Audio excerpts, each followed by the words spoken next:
It's Talk Tonight, the podcast of delights, and don't you know it? Talk Tonight, it's Talk Tonight. Hello and welcome back to the Talk Tonight podcast. I'm Emily and today I'm joined by two members of the Empire Police. So we're just going to talk about their new single and things like that. Hi guys, how are you doing? Yeah, not you're too right. bad, thanks. Thanks for having us. Yeah, you're in the studio at the moment. How's that been going for you? Good, yeah. Obviously, we've just put out the newest single. We were here yesterday recording drums for the next release. I think we're looking to get guitars done for that quite soon as well. So it's all going well, yeah. Yeah, that's dead exciting. So obviously Need to Live came out a few days ago. How's the reception been for that? Great, yeah.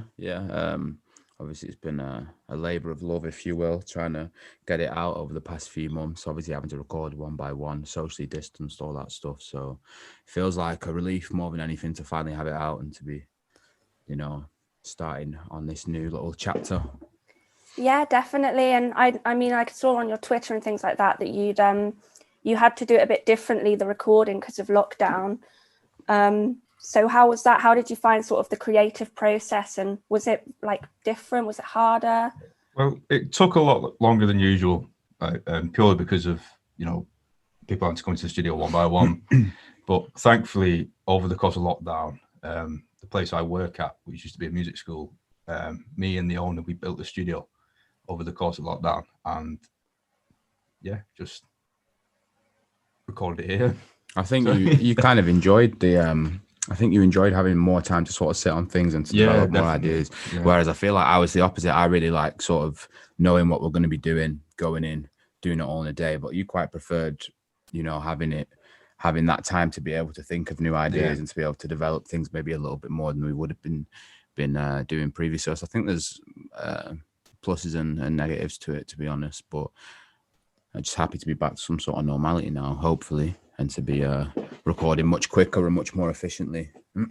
Yeah, definitely. And obviously, as I've seen, like Tom, you did a lot of the mixing for the track, didn't you? Yeah. And things like that. Was that something that you've done before, or was this your first time? Not for us. We usually go to in the before times, I suppose. We used to go to other studios and everything.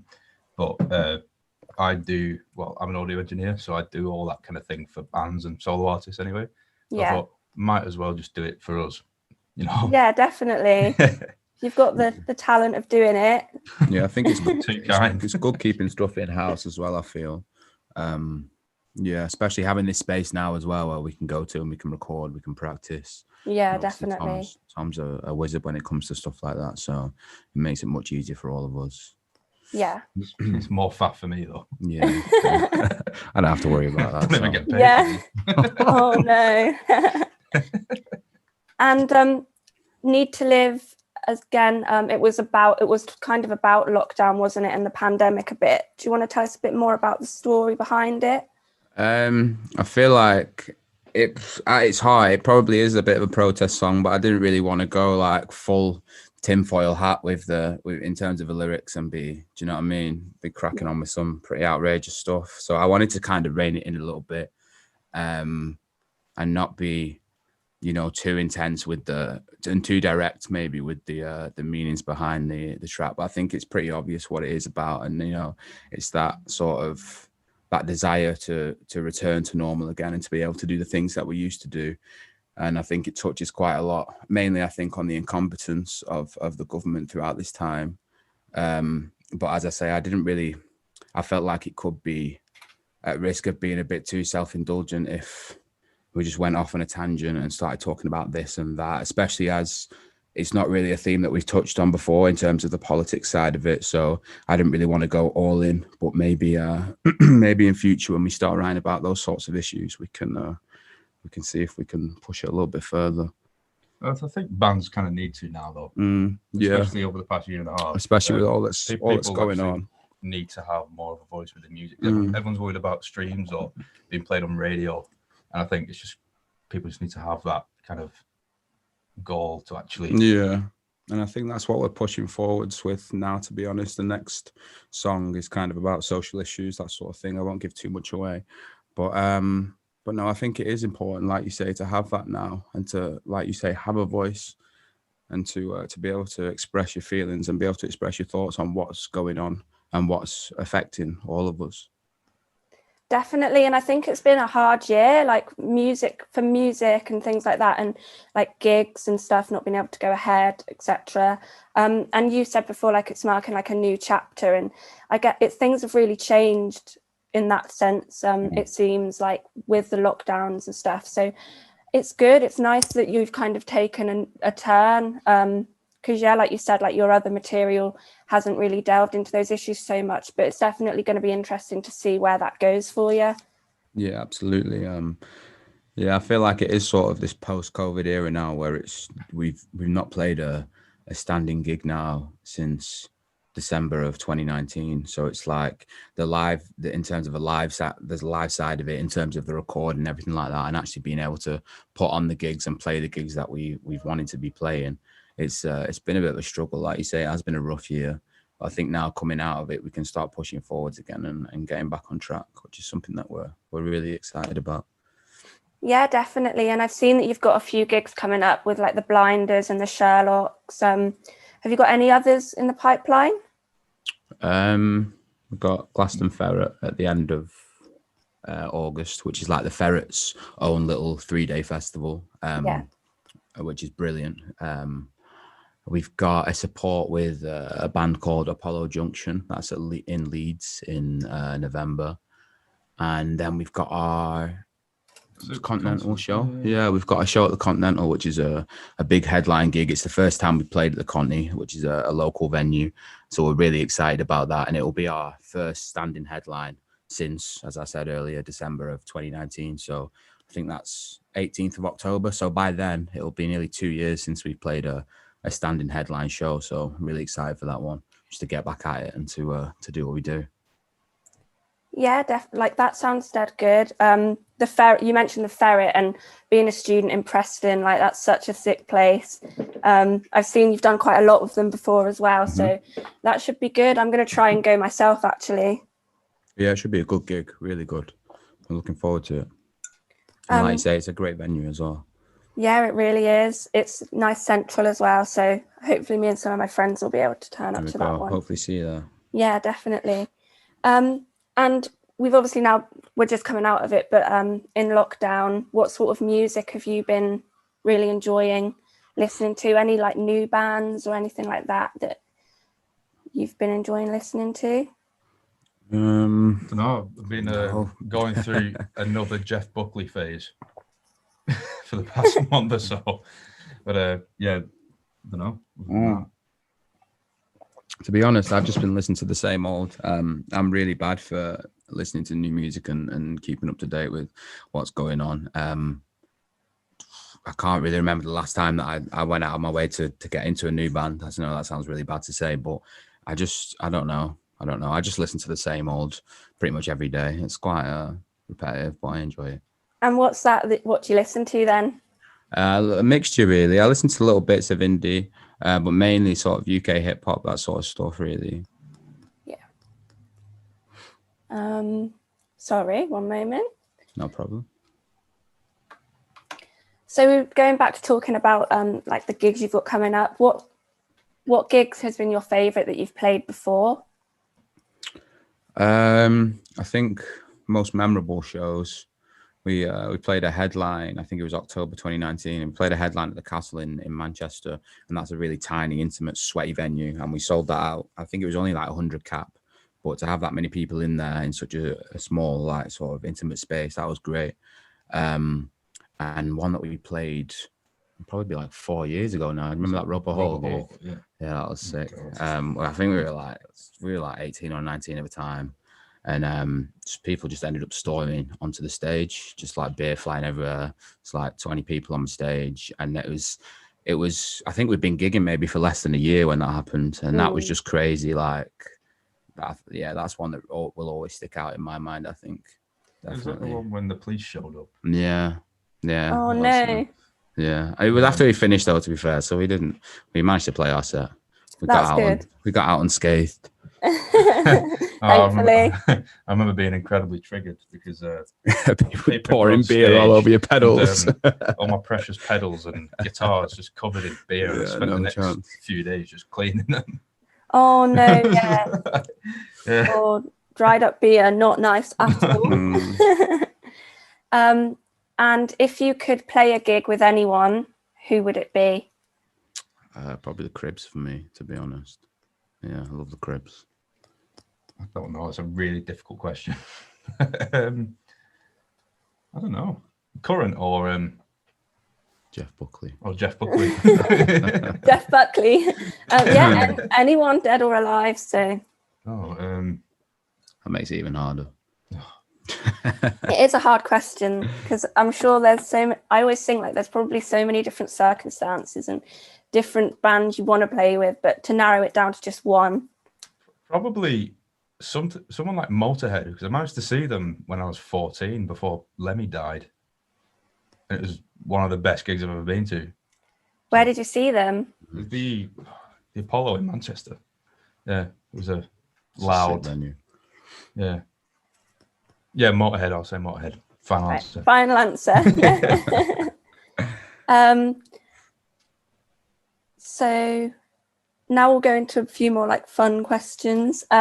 This is one I like to ask on every podcast I do. So you're on I'm a Celeb and you get told you can take one luxury item with you. What would you take with you? I thought your answer straight away would be my guitar. Oh no, it's time to get away from all that. That is difficult. A kettle. A kettle. Where are you going to plug it in? No, sort of salt-powered kettle. I feel like such a cop-out when I get asked stuff like this because I really never ever know what to say. One luxury item. If you're going a kettle, I'll stick in the same vein. I'll say a microwave. Right. Let's go. Just hope there's plugs in the jungle. Yeah. We'll take a generator as well. Yeah. They just go 2 minutes just out of the jungle and there's like a staff tent and everything. So if you do need to go and have a That'd be brew, pretty sweet to be fair. or a ready meal, then you'll be fine. There we go. Sorted.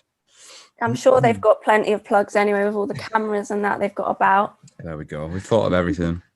And so with the release of Need to Live, what's next for you? I saw you in the studio yesterday doing some drums, as you said before. Can we expect like an EP, or are you just going to be releasing singles for now? I think singles for the foreseeable. I would like to do another EP. Oh, definitely. Maybe that's something that we might see later on next year, because I think with an EP, it is kind of fun to do because it's a whole body of work. It's not just a standalone single where you listen to one piece of music. It's sort of everything comes together to create this sort of, I don't even know what word to fucking use, but you know what I'm trying to say. But no, I think singles for the time being. And we're hoping to get 2 more out this year. Our goal at the start of the year was 3 within the year. And obviously with it taking so long with the restrictions, etc., to be able to actually get this one out, it's kind of, we would be happy with putting 2 out this year, but we're just conscious. Obviously last year we only managed to release 1 song because everything that went down. And the year before we only managed to get 1 out. So it almost feels to us like we've had a couple of years off and now we sort of want to hit that run of form that we were in and sort of start releasing more consistently again, which I think is key, to be honest, to anybody's success is consistency. Yeah, definitely. And that's one thing I was thinking, like, I've followed you for like 5 years now, roughly, like Stop the Clocks and all that. And it seems that you have been like really consistent with your releases. And obviously with COVID, it's understandable that it's slowed down, but it's nice to see like you getting back out there and hopefully releasing a few more this year. Yeah, definitely. That's the aim. Yeah. And how's the creative process for that going to look? Are you going to be recording like in one-on-one again, like you did with the last single, or does it look like you're going to have more studio time as a band? I think probably kind of 1-to-1, but in a reduced time frame. So whereas last time it was 1-to-1 over the course of a few months, we're hoping this time it'll be 1-to-1 over the course of maybe 8 weeks, sort of thing. So trying to get everything done in a certain time frame, but still giving ourselves that time to come up with new ideas in between, rather than, like I said earlier, the way we usually do it, going in one day, you start with the drums and the bass and the guitar and the vocals, and you're done in like 10 hours. So yeah, I think we'll keep the sort of separate recording, but maybe in a more concise time frame. I wouldn't mind going back to someone else's studio. Dave Pemberton. Yeah, I think we need to do that next year. Worked really well with him. Yeah, he's brilliant. Yeah. He's the guy that's done majority of all our other stuff. Dave Pemberton, he's called. He's great. So yeah, we would like to go elsewhere, but like I said earlier, Tom's a wizard, and it's nice to be able to do stuff in house and to feel like we've created this thing on our own, sort of thing. Yeah, for sure. And with like the building of the studio and stuff, I bet like it really does feel like that sense of like do it yourself, like, and that pride. Like obviously it's great like to be able to go somewhere else and work with other people, but with the circumstances, I can imagine it's been like easier and like more collective. I don't know what the word is, but like it's come together more doing it yourself, if that makes sense.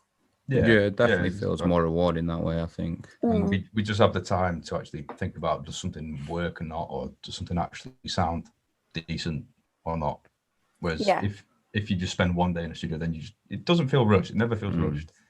But it sometimes can just be like, you know, if we're not happy with something afterwards, is there much point in going back to re-record it? Or but now we've got this space, we can kind of just work on it as and when, and really make it feel right to us. Make it exactly what we want it to be, I think. And with gigs opening back up, obviously we've talked a bit about like your gigs upcoming, but have you booked any gigs? I've not. I'm going to Barcelona in October, and I'm tempted to go. I've never actually listened to them. I know one song, but I just think it'd be cool to go and watch a gig while I'm over there. Nothing But Thieves, I've heard good things about, and they've got a great sound, but like I say, I know like one song, so that's a maybe. But other than that, nothing, to be honest. Not much at all. See a few local bands. There's a band that first came together in the middle of COVID, and they've actually recorded they've got more songs than they have done gigs. Yeah. But they're starting to find more gigs around now. They're called House of Wolves, and they're absolutely fantastic. Yeah, great band. You know, like if you get a chance to ever go and see them, do it. Yeah, definitely. I'll keep my eyes open. It's Where just... did we watched them at the Ferret, didn't we? Yeah, it was not long ago. Yeah, that was cool. Yeah, very loud, but quite punk and quite old school, kind of 60s psychedelic sound to them, but pretty good. It's just it's nice to see everywhere open up, isn't it? And like seeing bands putting tours out, and it's just, I just hope it lasts, really, because it's like we've been given it all back, and just I hope it continues, because like small venues and stuff, they need that as well as the bands, but they need that support, don't they, as well? Oh yeah, absolutely. It was sad to see quite a few venues closing, obviously, throughout COVID. There were a couple of venues that we played in the past that we really loved that have unfortunately had to shut down. So it's affecting everybody, the fans, the musicians, the owners of these venues. And like you say, we just hope it lasts. That's all we can do, to be honest. I mean, it sounds really pessimistic, but I don't think you can be pessimistic after all this time. Do you know what I mean? It's been quite a while, and yeah, let's just hope anyway. Yeah, fingers crossed. Yeah. There you go. So another fun question. Well, they're all fun questions, but you know what I mean. If you're like performing a gig and you've just finished and you want to go somewhere quick for scran, let's say in Preston, and you want to go and get some food, where would you go? I'd probably go Coco's. I think Coco's is the best food in Preston. Fantastic. To be honest, I think quite a few people would agree with me on that as well. But yeah, I don't think many places come close in Preston to Coco's. I've never been to Coco's. Wow. I knew you were going to say that. I've lived there 5 years. Wow, disappointed. You need to get yourself to Coco's. I will. Like, I'm actually planning on it. I've mentioned it a few times to like my mates and my boyfriend. So definitely get yourself maybe down. when I'm back really up. Nice. Well worth a visit, man. Yeah, I'll give it a go, definitely. So yeah, thank you so much for coming on. Could you just let us know where we can find you on social media? Facebook, Twitter, Instagram at the Empire Police. We're on Spotify, Apple Music, all that good stuff. So yeah, come find us, go listen. She have a new one. And yeah, make sure you go and stream Need to Live now on all major streaming platforms. I can't wait to hear what's next from you guys. As I said, I'm Emily. You can find us on Talk Tonight HQ across social media. Thank you for listening, and I'll see you guys next time. Thanks. Bye. It's Talk Tonight, the podcast of delights, and don't you know